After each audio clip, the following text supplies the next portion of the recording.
swear the chicks is thicker. Reppin' for the team, that's the bench of Houston Sippers. She don't want your liquor, she don't want your chipper. She poppin' for a legend, that's a real masa flipper. This is for la raza, this is for la raza. I'm in my trap, casa whipping up the damn masa. Ladies and gentlemen, welcome to another episode of the What Did He Said podcast. I am your host, Chingo Bling with the Big Tamarindo, the Ghetto Vaquero, El Rey de Foreplay. And we have Rob in the building. Hello, everybody. My co-host. Marisol. My permanent co-host. Oh, I'm permanent. I'm so glad. Brian, in case you didn't know, let me update you. I was the sidekick temporarily because he had no one to converse with. So then will you come do the podcast with me? It's just temporary. It's just temporary. I'm going to find someone. Purely it's like, on if that's not rude, shit. I was like, okay. And now all of a sudden I'm the permanent host, There you okay? go. And we have a guest today. First of all, we are broadcasting live from the fourth largest city in America, the home of the Astrodome. You know what I'm saying? Be someone type of vibrations going on. We have the entrepreneur. How do I say that? You said it My perfect. boy Ryan. How do you say your last name, man? Soroka. Okay, that sounds like Puerto Rican or something. What is that? Argentino. Oh, okay. I was saying. Well, Russian before that, but yes. Oh, that's pretty cool. Like to get into some of that history. Eighth Wonder, not only brewery but now spirits. Which did you see the bottles? No. What was that, man? We'll pop some bottles. We brought the 8 times distilled vodka and some hopped gin, and of course some Boss beer. Shout out to Slim Thug. Let's see what this sounds like on the mic. Thugga? Okay. What did we have last week on? We had Brew GK. Brew GK last week.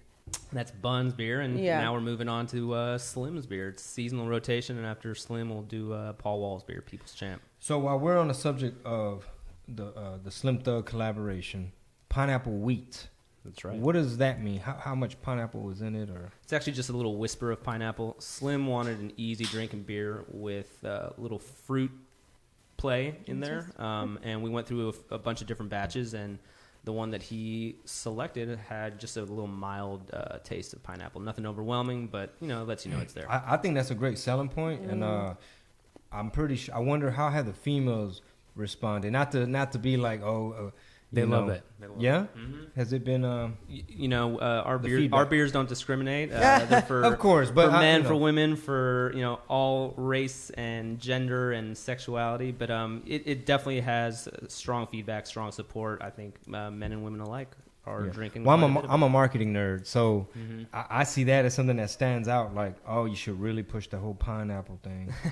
Well, wheat beers are really nice, really good for hot weather. And obviously in Houston, we have summer 9-10 months a year. So sure. a light wheat beer with a little bit of pineapple does Yeah, the trick. I almost assume like this could be a good entryway for somebody that's like closed-minded about beer. Like, I'm not. I'm more of a blank person.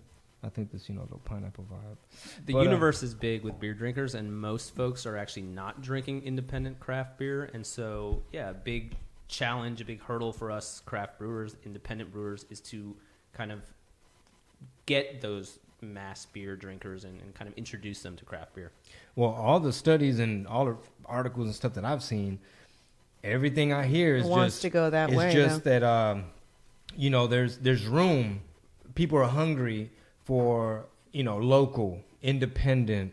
They want to support the underdog, especially if they have a more like flexible approach. Like, we do collabs with hip hop artists. How much red tape would have to happen for like a major beer brand to like even get that approved?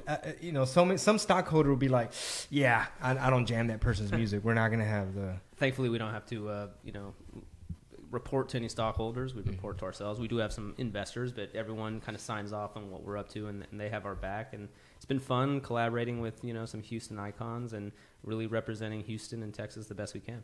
Awesome. So let me ask you, man, Eatsy Boys. That's right. Was that before Eighth Wonder? So in the timeline of things, Eighth Wonder was being planned on, business plan, and funds were being raised prior to Eatsy Boys getting off the ground. But Eatsy Boys was a smaller scale, smaller scope, and actually did open up before Eighth Wonder did. So it took about 2 years to get Eighth Wonder up and running. It took about 2 months to get Eatsy Boys. Oh, wow. But, as an idea, as a seed in my brain, Eighth Wonder was first, and just by circumstance, Eatsy Boys opened first. And that was a brick and mortar as well. Do you also have that? We did have a brick and mortar. We actually first started off doing catering and farmers markets in a tent around town. And then we bought a trailer, and we were actually one of the first 5 food trucks, gourmet food trucks in the city of Houston. Houston's had a rich, long history of food trucks and taco trucks and ethnic food, but kind of the new wave of gourmet chef-driven trucks. We were one of the first 5 trucks in Houston, and officially we're the longest-running gourmet chef truck. Spearheaded and survived. Yeah, so we did have a trailer. We moved out of a tent, got a trailer, towed that thing around town, hit Montrose hard, did well, sold the trailer, bought a short school bus, converted that into like a little ice cream truck, food truck. Then we opened up a brick and mortar in Montrose. And once our lease expired, we actually wound that down, kind of doubled down at the brewery, and sold the small truck and upgraded to the world's first all-gold food truck. And that thing's still rocking. Man, you breaking records. I don't doing know. shit No first. one's counting. No one's counting. That's why, see, when you a hustler, man. I know it, right? You just know another hustler.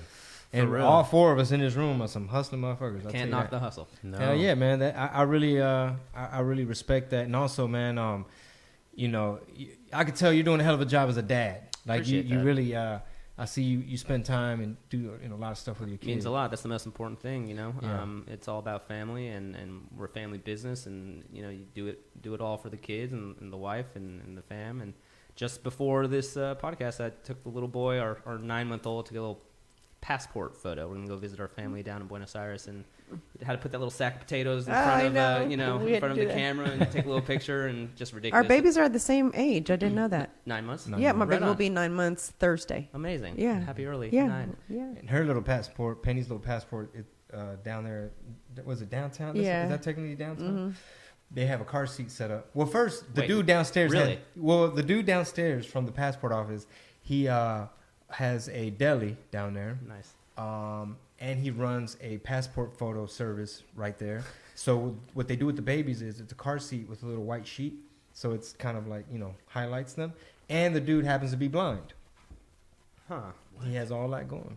Damn. And he's taking the photos? No. I was waiting for somebody to make that joke. It was going in that direction. But yeah, it's pretty crazy. But, That's cool. So have you been to Buenos Aires? I have, yeah. I'm first generation American. Both my mom and dad are from Buenos Aires, and they both have siblings and cousins, aunts and uncles, and so we go down there every 3 or 4 years. But this is going to be the first time to take our 2 kids down there, so it's going to be a fun time meeting. There's new relatives. I've got cousins who've had their kids, and I've never met them, Oh, and that's so cool. to kind of get this new generation together, it's going to be exciting. Yeah, that's So pretty who runs a cool. brewery when you're gone?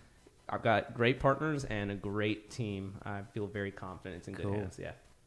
I want to ask to kind of nerd out about the marketing, the business of everything, and the funding process. When you thought, all right, we're going to start this brewery, I know listeners would kind of enjoy hearing how that process even goes, because I know, just knowing a couple other brewery people, that it's a very difficult process and a long one. Absolutely, and I think any entrepreneur, anyone who's starting to open a business, it's that cliche, right? Always raise twice as much as you need and allocate 3 times as much time as you Yeah. think. No, those are true. We were very underfunded, and we very seriously underestimated how long it would take to get up and running. As I mentioned, it took us about 2 years. We're like, yeah, we'll be up and running in like 8 months, and no, it was 2 years, and almost ran out of money before we opened our doors. Were you feeling frustrated, like this is not going to work, Of or were course, you feeling yeah. like, no, we got this? No, there was a lot of hurdles, a lot of frustrations, a lot of setbacks. And along the way, there's always haters. A lot of people who tell you, terrible idea, you can't do this, what are you doing, why are you doing this? And you got to push them through. And actually, that's the inspiration for Haterade, Yeah, our beer, right? yeah. Kind of a little salty sour Yeah. beer for the salty sour Yeah. personalities out there. But definitely motivators, right? Yeah. To prove them wrong. Prove That's yourself funny. right. Dude, I almost got some, but I haven't had it yet. I was You know- trying to grab some and bring them here, but it's all at the distributors. It sounds Nice. like Haterade. Yo, I didn't know that was the meaning behind it. I didn't know it was a salty sour flavor, but I noticed that a lot of the way y'all present the product is very clever, like Nice. wordplay, Brew GK and all these other, I wish I could take credit for introducing clever names. That's actually something that's in the craft beer industry long before we started. We're going on year 6 now, and it's fun. yeah, but breweries have been using puns and play on words and clever names for decades.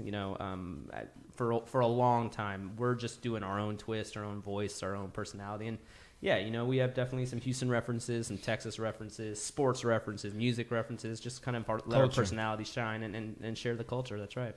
Well, I think that was a hell of an approach, man, because this is like our city's the shit. And so, having a local establishment, be proud of the local culture. Absolutely. Like dome foam and stuff like that. So, which I got some as well. Born and raised here. This is who we are. This is what we know. It's as genuine as it gets, and we rep the city for sure. Dude, Rocket Fuel is like one of the first beers I ever drank. Thanks. I'm glad. Well, I hope you like it. Yeah, no, good, 100%. Good. Yeah, it's that's a popular beer of ours for sure. The Vietnamese coffee. Yeah, that's right. Dawn said she tried it once with my girlfriend like a month ago, and she's like, I swear that kept me up all night. She had like half of a can. I was like, So there is coffee. We actually collaborate with a local roaster, Greenway Coffee, a good buddy of ours who provides us with close to 300 kilos of coffee a month during peak production season. Wow. So we're moving weight. I like coffee. I like that you presented it in kilos, not in pounds or anything else. They You could have called keys, man. You could have called them birds. The birdies fly in from that. Where are the beans from? Like, so they're sourced all over. Traditionally, we get Brazilian beans. We're also getting beans from Guatemala. We've gotten beans from Vietnam. So the whole Vietnamese coffee, it's not necessarily that the coffee bean itself is from Vietnam. the style. The style, exactly. Vietnamese coffee, Café Suda. That is typically a dark, strong, robust coffee that's sweetened with condensed milk.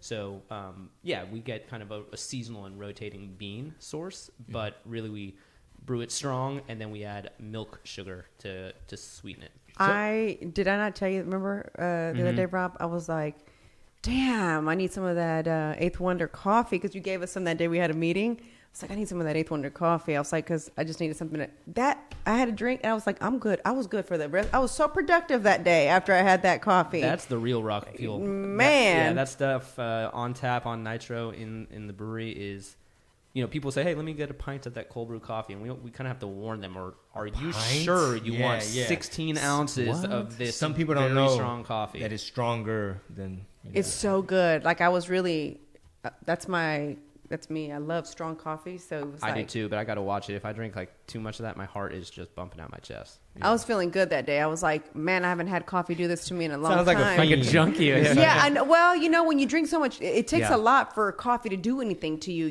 because you drink it so much. Bell. Absolutely. We need a tap in here. Kegerator. Yeah, Are exactly. y'all familiar with Greenway? A little bit. No, not much. So, he's got Greenway Coffee in Greenway Plaza. Okay. That's where it started. And then he's also got, it's called Blacksmith, Morning Star, and then he just opened up Coral Sword right here on the East End. Kind of like a video game, board game bar. And they do podcasts, and they do cool. like video game viewing stuff. It's actually a great spot. You should check them out. For sure. What's it called again? It's called Coral Sword. Coral Sword. Putting it in my notes right now. Yeah, There put you it in go. your Yeah. notes. So, man, you're expanding into spirits, and for everyone listening that's from out of town, when you're in Houston, make sure to check out Eighth Wonder. And what is it called? Wonderland? What is the other We part? call it Wonder World. Wonder World, Yeah. which is like, describe it. So Wonder World is our 1 acre beer garden in the backyard. Our brewery is at 2202 Dallas Street in East Downtown, just blocks away from the convention center, the Dynamo Stadium, Astros, Toyota Center, all that, right in the thick of it. But you walk in and, we brew our beer there. We have a 5,000 square foot indoor tap room.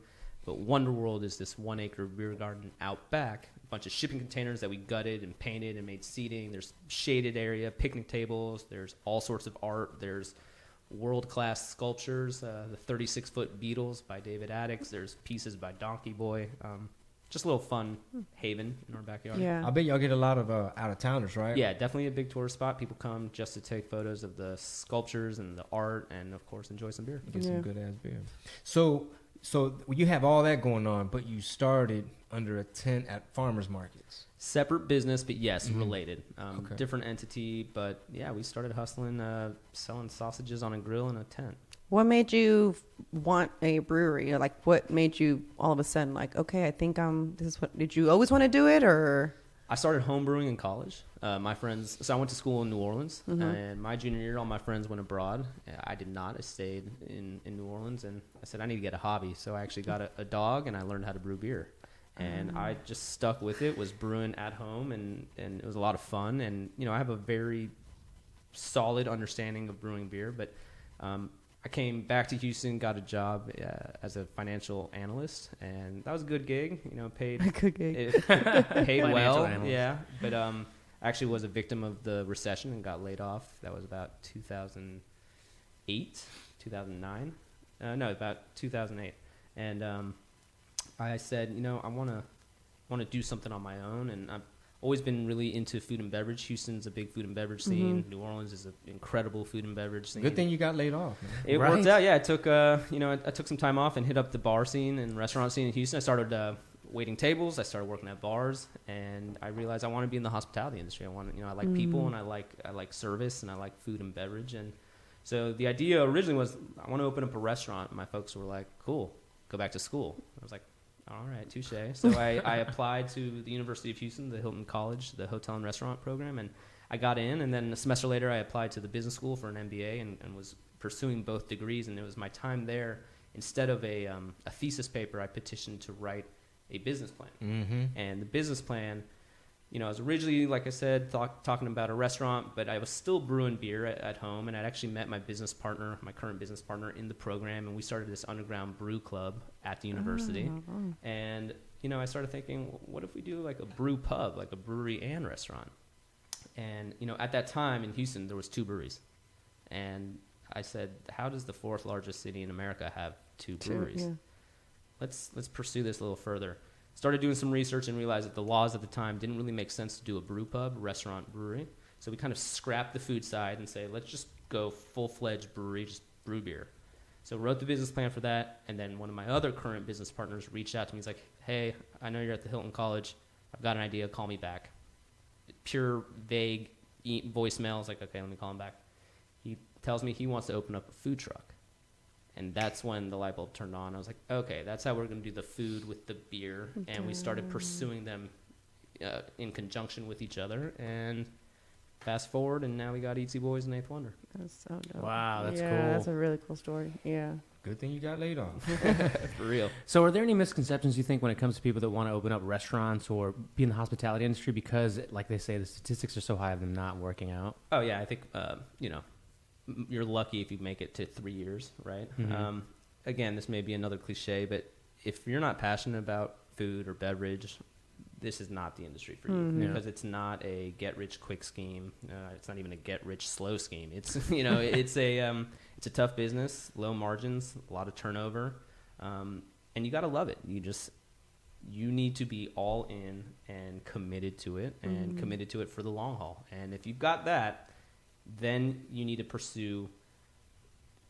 pursuing just quality, right? Trying to make the best beer you can make, trying to make the best food you can make, and also providing the best service you can provide. And you can do all those things, and you're still not guaranteed success, right? So, I mean, it's a risky industry, but it's an amazing one. It's filled with great people, and just got to be passionate about it. You also tapped into the market, I'm sure, before it started trying to become a trend everywhere, too. So that almost helped as well, and probably. So I mentioned, when I was planning this, there was only 2 breweries in Greater Houston.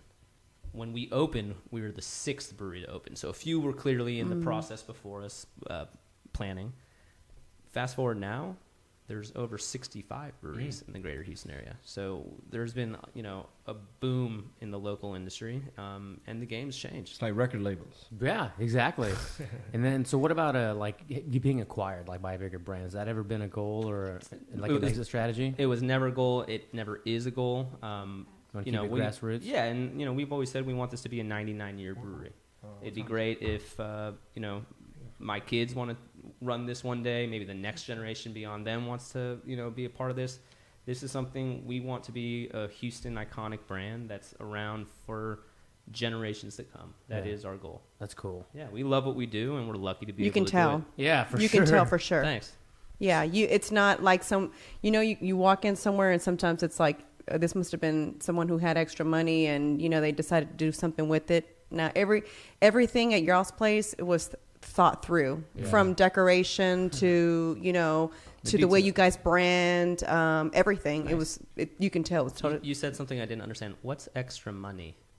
You know what I'm saying? There's just people that just don't have, okay, well, I have this money laying around. Let me see what I can do with it. I do know some of those people. You know, trying to get a little extra. Yeah. So let me ask you this: so you did your undergraduate in New Orleans, yes, and then like the grad school stuff at U of H. Yep. What do they call that? The Wolf program, or what? So I think the Wolf program is the entrepreneurship program. Okay. But I was at the Hilton College, which is hotel and restaurant management. That's what your nephew did. Yeah, a couple of my nephews. The Bauer School is the business program, but I think within the Bauer School, there's this Wolf Center for Entrepreneurship. Interesting, because which that Wolf thing is happening right Wolf now. Fest. Yeah, I think it's one of the. If it's not number one, it's like a top 2 or top 3 entrepreneurship program in the country. Oh, wow. Yeah, so basically that's the one where like they prop up little businesses and people. Yeah, dude, that program sounds powerful because when I went to school, they only had where I went. They only had an entrepreneurship class, and it reminded me of what you said, which was our final one major assignment was a business plan. Cool. So I remember I had to put a business plan together, and it only met on Wednesdays, like in the evening, and it was like 2 young alumni dudes that made millions doing a bunch of businesses and stuff, and the people he would have speak, like every week, it'd be like a vice president at Bluebell Ice Cream, like just a bunch of random, one dude that had like a landscaping company, but it went public. It was like on the stock market or something, like big corporate accounts or something. But if they had something like that, I would have loved that. A whole department. You imagine that? Yeah. I had to like just trial and error. Like, okay, well, that didn't work. It's pretty cool to see U of H kind of transform itself and reinvent itself. It's become a top program in the nation, and you know it's pumping out great students and great future business owners and business leaders. It's pretty cool. My nephew, he went in the Hilton, that department, whatever degree, and he does barbecue catering. And my sister showed me a picture of his new like pit. It's like on a trailer, the kind you pull. So she's like, he's about to get a truck so he can pull the trailer, and he caters a lot of U of H. Catering I think like every good week. Business. It's pretty steady. It's a lot less risky than opening up a restaurant. You know, restaurant it's prepaid, just right? Prepaid. You've got you're kind of dealing with future bookings where restaurant you just got to open the door and hope people walk in, right? Yeah, for sure. Whereas catering, like you said, you're going according to your bookings. Absolutely. I mean, you got to hustle and get your name out there a little bit, but you land a few accounts, a few events, and you knock it out of the park. Typically, word of mouth will start booking you, in the future. That's pretty badass. Do you think there's anything that schools are lacking as far as teaching entrepreneurs? I think our schools are lacking a lot of things. Okay, cool. I wanted to go down that road. Not to get too, socio-political, but yes, I think,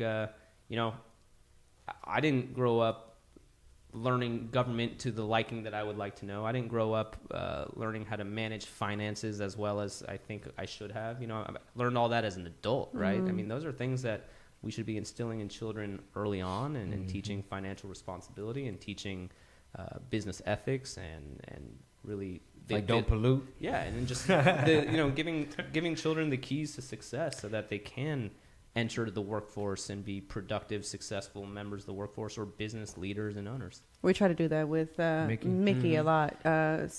For example, when she has money, we give her money for whatever it is, and she'll say she'll want something, or she was trying to do the slime business, right? Big business. Yeah, so she was trying to do the slime business, and so I sat down with her and I said, okay, I'm gonna get you the supplies, but you have to pay me back.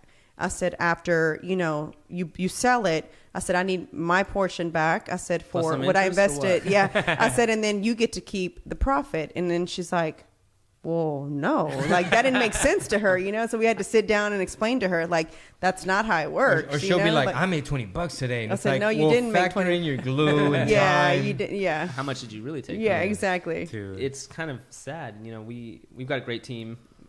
We wouldn't be where we are and what we are without our team. But, I'm going to keep names out of this. But we definitely had someone a few years back, and we asked them to cut a check for a vendor. And they didn't know how to write a check. And it's just like, how are we not taught that in school? I'll give you a couple right? examples. Yeah. These are people that worked for you? Yes. Yeah, we had some. We had a couple. They're millennials for sure. Yes. And not to pick on millennials, but it's okay, man. And not to pick on the. I'm an old millennial. Okay, you're on the cusp. Yeah. I'm a mid-millennial. So not to pick on the educational system, right? But we had a couple youngsters, no names, Joseph and Adrian. Oh, poor guys. Hey, they're pretty young, but at some point it makes you think because they had to mail out something to some fans, like a sign sticker. They had or something. won something, like a contest. one job. Yeah. Okay. One job. So they put in the envelope and they're kind of like whispering to each other, and they don't know who's gonna have the nuts to ask, and they're like, "So where does our name go? Where does their name go? Where's the stamp go? Yeah, No, legit. for real." And then where? Go ahead. go put it in the mailbox. What they say? Is it the blue one or which one is It's it? like, oh wait, what is that? Is that wait, like, oh, that blue thing? Oh, I think I've seen one on the street before. No, you shove it in the disk drive in your computer was and you just like- email it over to someone, Yeah. right? Now it's like, what's a disc? Yeah, All right. for What's real. a floppy? Yeah, it was crazy when I got that text message. I was funny. like, are they? I went like this. I said, are they really asking me They're this? pranking you. Yeah, right. No. I was like, I can't believe this. I was like, wow. I'm like an old grumpy guy. It's like, can you believe the nerve of these kids? Don't know how to mail a freaking letter. yeah, it's. I'll tell you one pretty thing. Chingo de Mayo, Sunday, That's May right. 5th. I think it's a perfect fit, man. We're so excited. Yeah, we are we're too. so excited. Long overdue because this has been kind of mumblings for a little while. Our mutual friend Donkey Boy. Yeah, shout out right? to Donkey Boy. He connected us, and he was like, yeah, man, they're cool, man. They're laid back. They got a cool vibe. I was like, all right, cool. And sure enough, but finally we're able to, collaborate on a really cool event that I've been wanting to do on a major level. And I think it's a great fit, man. I think it's a good look for the city, and we're expecting some out-of-towners. Cool. And we haven't announced all the artists yet. Shout out to the Chronicle for the write-up, Joey Guerra. I'm super excited, man. I told the team, I was like, the day of, I just want to be like the mayor. I just want to be like not have to be stressed. I want to enjoy it and not be too much, doing too many, like putting out fires, any like production. Like, somebody was twerking so hard they passed out. Quick. He's gonna point at me. Take care of that. I don't want to do it. Honestly, I think all the stress is always leading up to the event and Yeah. day of. I mean, Let go. what can you do anyway, right? Yeah. Just let go, enjoy, and take it in. It's just as much your day as it is all the people are going to be there and share it, and it's gonna be a lot of fun. Yeah, I'm looking forward to it. So distillery. Yeah, let's talk about yeah, that, for man. real. So look, we got gin and vodka. What is that? Are these your two main? These are the two spirits we've got now. This has been in the works for a while. My partner, he's a brewer, he's a winemaker, and he's a distiller. And an opportunity presented itself, and we decided to act on it. But we started about a year ago, but really the product's only been available in the market for about a month. You can also visit us at the distillery, which is right across the street from the brewery, and that's open Thursday through Sunday right now. You can try it neat, you can get it mixed, you can try a house signature cocktail, and you can grab a few bottles to go as well. Funny story real quick, not to interrupt you, Go Chingo. ahead. Remember that thought? I had a friend who just went to go check it out. They bought a bottle. They went home. He's like, that was so good that I almost finished the entire bottle. I did not go to work the next day. Wow. He said he didn't go to the work the next I don't day. think I can legally encourage that, but golf clap. Golf clap. And it's 8 times distilled. Yes, Dude. they're Had to both be an 8. both distilled from corn. Traditional vodka or Eastern European vodka is traditionally potato. Western European vodka is traditionally wheat. And then kind of American New World vodka is traditionally or commonly distilled from corn. Both the gin and the vodka are distilled from corn. The vodka is 8 times distilled. It's super clean, super smooth, just really, really easy to drink vodka for a vodka. And the gin is a hopped gin. So gin is a neutral grain spirit that is infused or macerated with botanicals. It definitely has juniper. It ain't gin without juniper, but juniper is not the strongest flavor profile here. This is not a gin that tastes like a Christmas tree. This is a little bit more moderate and mild gin, more citrus forward, lemon, lime, and orange peel being prominent flavors, and we actually do infuse it with Cascade hops that we use at the brewery too. This shit making me thirsty. Yeah, right. That's dope. Anybody You got got any, another one, by the way? Topo Chico or anything? We, can, We usually mix one do. up? We usually do, but we don't have any right now. We're out. No, we're out. Topo Chico, if you're listening, I already reached out. I'm gonna reach out to him again because I started the conversation, but it kind of like fizzled out. So we're gonna reignite that. all right, Yeah, shit. along with the other one, you know. Well, hey, if y'all want to come to Chingo de Mayo, Topo Chico. Seriously. Yeah, they've actually done a few of our events. They've been vendors sweet. there. I mean, Cool. That's let us know if we can help too and reach out to them. So if we had Topo Chico, what would you have done? You'd have put some gin in it? Gin and soda with some lime. Same thing with the vodka soda and lime. Just Is that the Ryan special? Simple ingredients. Yes, that is the Ryan special. Just let the spirit shine and just real smooth, really refreshing, and I love me a lot of lime in my spirits. Yeah. Again, on the marketing tip, the artwork's pretty fucking dope. This one has Oilers colors, bro. Oh, I didn't even notice that. Come on, man. Look at that. I Do you didn't. think Eighth Wonder was not going to pay attention? Look at that. Yeah, we went with very clean, simple look. The beer, not that it's busy, but it's got a different look. And while this is, Well, they're two different vibes. they are, and Yeah. the brewery's super casual, very laid back. I think a relaxed environment. I'm not saying that the distillery isn't that, but we definitely wanted to give it a little bit more of an elevated feel. I think when I think cocktails too, I think like Premium. Yeah, a little Yeah, bit more. absolutely. Yeah. And beer is kind of the everyman's beverage, right? We're not saying that our spirits are exclusive or stuck up or pretentious or anything like that, but yes, I think a fine cocktail deserves a fine spirit. Definitely. Because you have mixologists, right? You don't have that for bartenders. Correct. I mean, right? we've got some very knowledgeable beer tenders at the brewery. They know quite a bit about the brewing process and how to serve it and the different styles and all that. But yeah, typically they're just pulling a tap and pouring a beer. And not saying that's not a respectable job or anything like that. And again, we always recruit the best we can recruit. The spirit side of things, these are very knowledgeable and very talented bartenders. I mean, Yeah. I can't do anything that they're doing back behind that bar. I mean, if you ask for a vodka soda, I can pour you that. But if you're asking for a mule or a passion party or a Mexican candy, I'm going to hand that off to the bartenders. Oh, that shit sounded delicious. Right? A Mexican mule? Is that what it was? We have a mule, but we also have a Mexican candy beverage Nice. that tastes like a spicy, sweet Mexican candy. Oh, that's right up my alley. like chamoy or Yeah, something like like that? Are y'all going to the Like a- Crawfish Festival? Yeah, we're here So that day, right? We're going to order that then when we Yeah, go. we are. Yes, We're gonna definitely do that. make your way across the street and have a few. So Marisol is our resident crawfish expert. Really? She's a fiend. I'm not. too. I just love Me it. too. Like I really, really, really love it. When I was pregnant, I wasn't supposed to have it. That was a mistake. You should have seen the way I woke up. But I had to. It was like during season her feet. My They feet- look like little overstuffed backpacks. Man, Like a it was little- so bad. Like so bad. My face, like I didn't do the whole swelling of the face like how most pregnant women. But after I had crawfish, it was like Just swole up. I It was love pretty crawfish dangerous. too. This is our 5th year doing this crawfish event. It's one of our biggest events of the year. We do live music. We've got this year Saigon House. They're boiling the crawfish, so expect some very tasty Vietnamese style crawfish. Ooh, And get your tickets. That's April 28th. What's the website?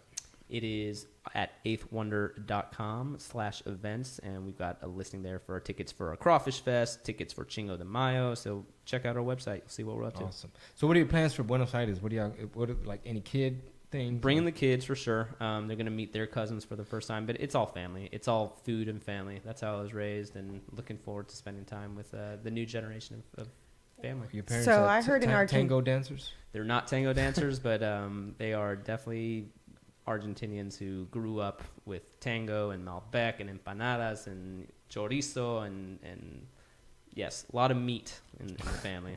So I heard in Argentina, if you're married, you get a bonus. Like, so it's a bonus for the male for being married. And Like so at if you work? At work, yeah. So if you I didn't get a bonus. were you living out there? No, I Oh, never okay. lived Well, there. yeah, you have to live out there. I met a couple when I was on a trip in Mexico, and so she was saying like, "Boy, the reason Americans, the divorce rate is so high is I bet if they offered incentives for staying married, they probably wouldn't." I said, "Incentives?" She goes, "Yeah." I said, "Well, what do you mean?" She's like, "Oh, well, in Argentina," she's like, they give you incentives. If you've been married X amount, you make this much more bonus. If you've been married this amount, I was like, like businesses. businesses. It does have to be in like basically with what would be our corporate America. It would Sure. have to be that's Their where corporate setting. their corporate setting. Corporate yeah. Argentina. Wow. Yeah. So I was like, "Are you kidding?" She's like, "No." And she's like, "My husband and I've been together 22 years." I said, "Well, just because he gets a bonus?" She goes, "No, we're happy, but I'm just I'm telling you, It's a plus. Yeah, I'm she's like, happier. yeah. Well, yeah, she had to because her so her father-in-law is a plastic surgeon in Argentina, so she'd had all this work done, so she was like a perfect little Barbie. She looked amazing. Interesting. And then she had the natural blonde Some hair and blue eyes. Some haterade over here. Yeah. We were sitting, how when you go on those tour buses to go to I think we were going to the pyramids. Like sightseeing. Yeah. So she was sitting in front. That's all I was looking at. And I was like, God, Lee, is there anything wrong with her? I was like, her hair was perfectly blonde. She had beautiful blue. I mean, I'm not hating on her. She just looked beautiful. She was like perfect, like a little human Barbie. Sips haterade. Yeah. Damn. And I was like, damn. And we started, I thought she was white. I had no idea that she was Argentinian. I'm not until sure we if started this talking. fact still stands, but I know at one point Argentina had more psychologists and psychiatrists per capita than any other nation in the world. What? Why? I don't know. Maybe rules like that. Yeah. Wow.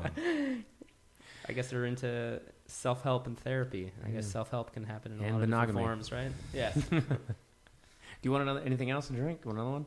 Good. I'm good. Thank you. Okay. Appreciate it. Awesome. You? No, I'm still babysitting this Boss beer right here. But yeah, that little subtle pineapple. Yeah, it's good. That was a pretty good idea right there. So what other, I want to ask you about some failures maybe that you want to share about that you've had in the past. Sure. On the beer side or? Just on the entrepreneur side. The starting up, we definitely were underfunded. And I think that it was a little bit of a stutter step going out and kind of, I guess, created some levels of stress. And I know any new business has levels of stress, but to really be counting your cash before you're even opening your doors really makes things difficult and puts a lot of undue stress. But we got through that, and lesson learned. And the next phase of growth for the brewery, we're going to make sure that we are fully funded and have what we need to execute a successful expansion or what may be. On the beer side, there's a saying, it's not if you'll dump a batch of beer, but when you'll dump a batch of beer. And, it happens. It's a sad thing to see a lot of resources, money, and time go down the drain, but we live by something that we're only as good as our last batch. And, we're not going to release something that it doesn't meet our standards of quality. And thankfully with beer, there's never been recorded death or anything from a bad batch of beer. Now, you can drink yourself to a stupor. That's a separate story. But I'm saying like an infected batch or poor quality, maybe you get a bellyache or something like that. But so with that being said, yeah, sometimes a batch gets contaminated and you can do everything right. And sometimes that finished product just doesn't meet your levels of quality and Like taste, appearance, aroma, shelf stability, whatever it may be, right? And yeah, it hurts to dump a big old batch of beer down the drain, but we've got to, because the last thing we want is to have a product that doesn't reflect us in the light that we want. We even had to do, and thankfully it's only been one, but we had to do a product recall once. Early on, when we first started canning rocket fuel, we had a few cans that were exploding, and we're talking few. We're talking like a handful out of like 100,000 cans that were released, right? But again, we didn't want to take that risk, and we identified it to an infected batch of milk sugar that basically was spoiled or contaminated from the supplier. We went back and bought all that beer back, and that was an expensive little mistake. But again, we didn't want, the risk of those cans exploding in people's homes, on the shelves, what have you. Holy smoke. I know there's some jokes in there, but Plenty of rocket fuel exploding jokes, trust me. We heard them.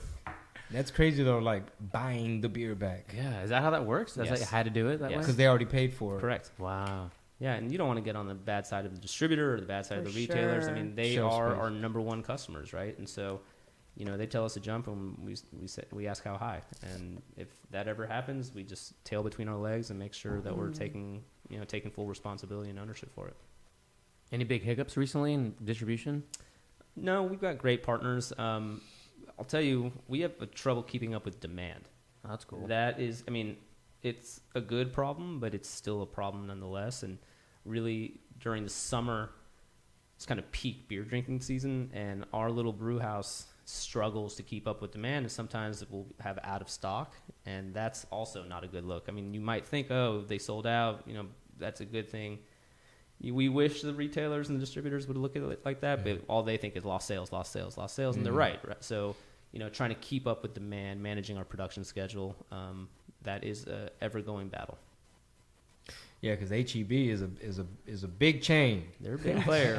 That's right. HEB's like, hey man, Ryan, we need you to keep up with the production. For It's real. like it's fucking HEB, dude. Yeah, you can't slip with them. Yeah, they got a monster distribution, crazy fan base, cult following. 100%. They move Selena a lot of beer. bags. Yeah. We have a collector over here, the Selena bags and Selena cups. And cups, yeah. Nice. Well, cool, man. Well, I'm Selena lover. We apologize for the warmth that is accumulating because this little AC is I know, loud. it's so loud. I'm supposed to be buying the One of silent quiet fans, yeah. and I keep forgetting. Yeah, and it's boiling hot in here. Yeah. No one even, if only. It's and nice it just for so the happens guests. to be super hot today too, right? It's, usually early it's, summer is here. Yeah, usually it's like it's been cold outside, so it's like no need to have anything. And then it was like I told him, I said, we're gonna turn the unit off. I Because said, of so the what's up noise. with the? It's always like at 30 minutes before the show, we're like, fuck, we didn't We're get like, the nah, fan just again. crank it till they get here. It's Yeah. like, oh, I forgot the fan. Nothing a cold eighth wonder can't fix. That's right. That's the Exactly. commercial right there. There, Well, hey, man, we're looking forward to Chingo de Mayo. We are too. Y'all got to get tickets. It's moving fast. Yeah, Get 'em. ChingoDeMayoFest.com. Mhm. We're announcing one of the contests today, so Oh, maybe yeah. y'all can repost. Yeah, the Gladly, grito. Yeah. please. We want to make it a hashtag grito challenge for Yes.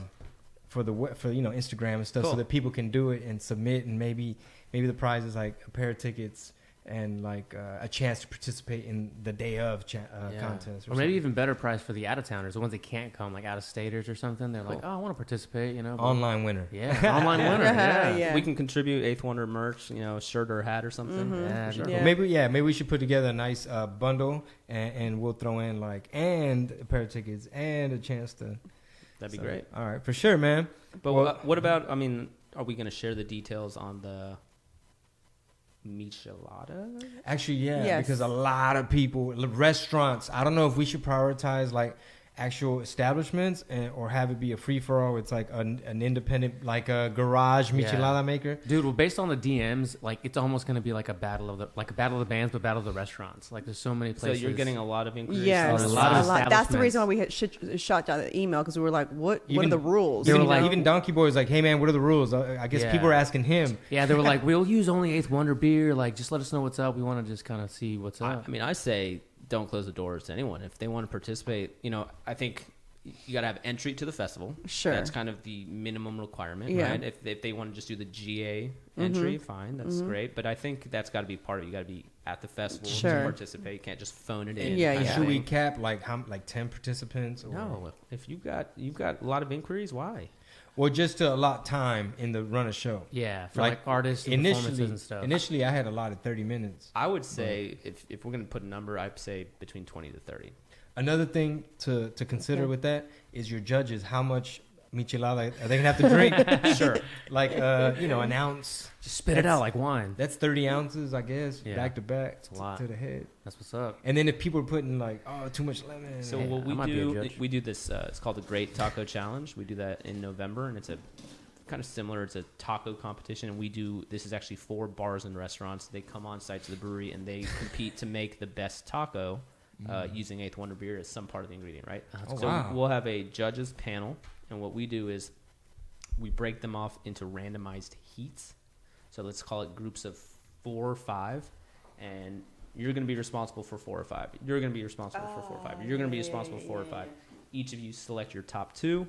They advance, and you can do kind of a system like that, so you're not eating 20 tacos during the Sure. day. They right? had me do that in Fresno. It was so bad. I was like a taco festival or something. I was competing at the time for a bodybuilding competition, so I was just watching him and all these tacos were I like was just having to coming eat, and coming like, and coming. They didn't babysit you like finish the whole taco, but it's like a bite here, a bite there, a bite here, a bite there. Chingo was training too. He's doing taco curls. Man, That's funny. you just gave me flashbacks of how like full I felt. He was like, I can't anymore. What do I do? You started giving him to midnight. Yeah, my buddy Midnight, this You started comedian. giving him to, He was like, can you eat him? Like, tell me, wait.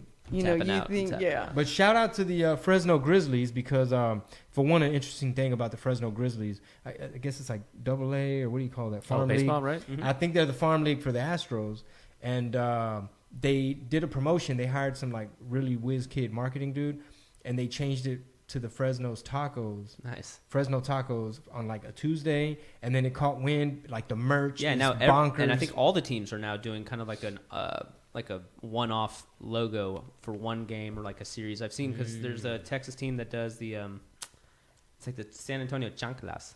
Really? Oh, Oh, it wow. must have been the Missions. Yeah, that's right. I think it's the Antonio. Missions, and they do a one-off like Chanclas. hat and jersey, and I think they do like a home series, and it's like the San Antonio Chanclas. And it's fun. Yeah. It's not. It's kind of novelty, but people like fun shit. Yeah. So, thank you for stopping by. Yeah, man. my pleasure, y'all. Keeping Seriously. keeping it fun in the beer world. Ryan, have fun in Buenos Aires. Thank you. And How long are you gone for? We're gonna be there for 9 days. Oh, nice. Yeah. That's a good amount. Yes. And it's How long is that flight?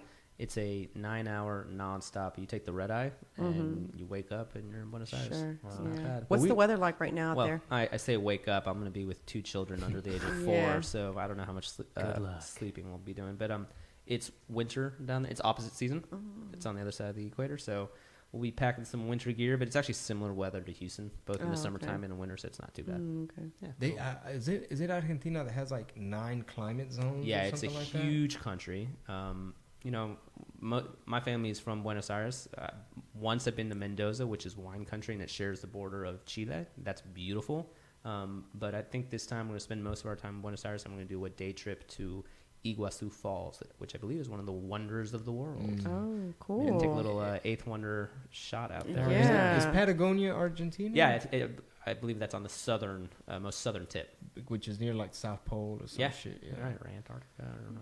One of those. It's cold. They Basically. didn't teach me that in school My either. point is, it's cold. They're entrepreneurs, not geography majors, everyone. exactly. It's okay. Well, cool, man. Yeah. We will see you guys at Chingo de Mayo. If you That's wanted right. the tickets, before they sell out, go to chingodemayofest.com. And in case you missed Chingo de Mayo, make sure you go get you some Eighth Wonder and stop by their brewery. And the Crawfish Festival on April 20th. April That's right. 20th, we will also be on Well, the 420, scene. we got a 420. The crawfish is 428. Then the following Sunday, Chingo de Mayo. A whole bunch Dang, of that's nice times. dope. Yeah, it's going to be Yeah. Back to back.